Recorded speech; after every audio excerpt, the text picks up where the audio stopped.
Thanks for joining us for Folktale Devblog 23. While the programming team are busy working on adding combat, the art team have been adding finishing touches to the Grasslands kit.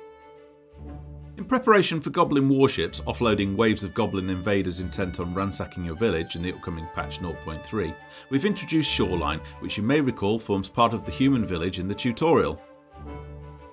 With the plan to migrate the tutorial over to Sandbox tech, we need to replicate as much of the original look as possible. Shoreline props, including beach tiles and breaking wake particle emitters, are useful for creating islands and breaking up large areas of green grass. As the camera moves to the edge of the map, you'll notice the screen starts to fade to black. We'll be using this technique to encourage players to keep the camera within the game world. We've been prototyping larger props, including mountains, to fill out locations beyond the hard boundary that is currently visible.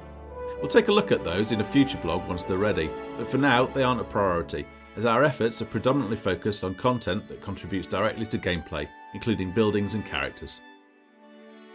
We're pretty happy with how Shoreline is looking, and with the goblin warship nearing completion, it won't be long until those cackling goblins will be putting you under pressure.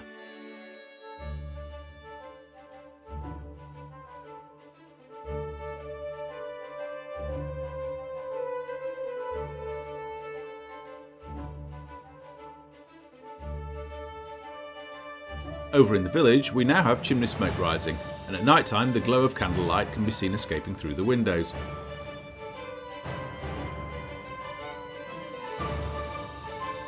Now that Sandbox Editor has been out a while, it's time to take a look at how we use it internally.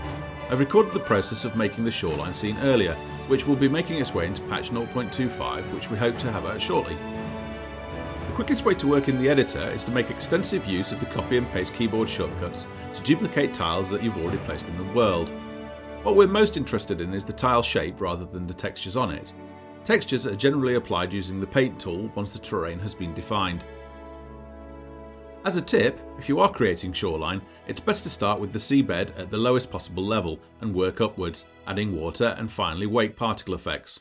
Be sure to use the lock tile feature when painting or adjusting particle emitters. It prevents unwanted modifications to tile positions. All the props you need for shorelines can be found in the Grassland kit. You can place beach tiles next to hill tiles and use the paint tool to selectively paint in sand, mud and grass. That way you can have the shallow waters fall off into deeper water. Additional props, including scaled rocks, broken and plundered crates, can all contribute to achieving a nice shoreline effect.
Back in Sandbox Player, work continues on bug fixing, especially with the city walls.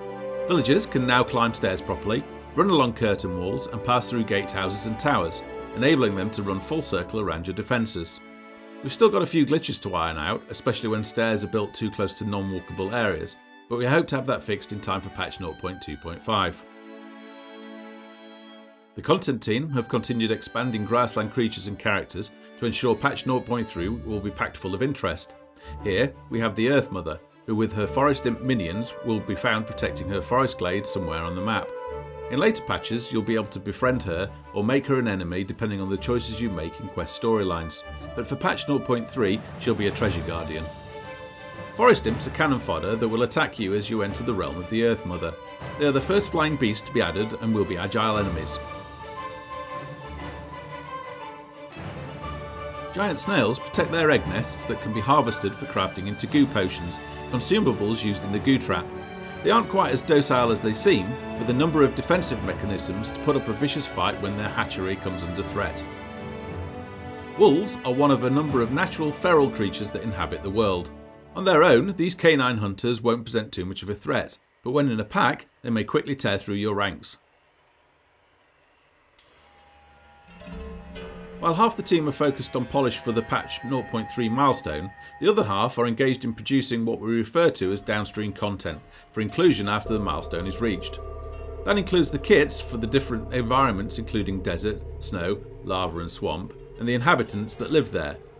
The design of each environment biome begins with a concept diorama designed to communicate mood.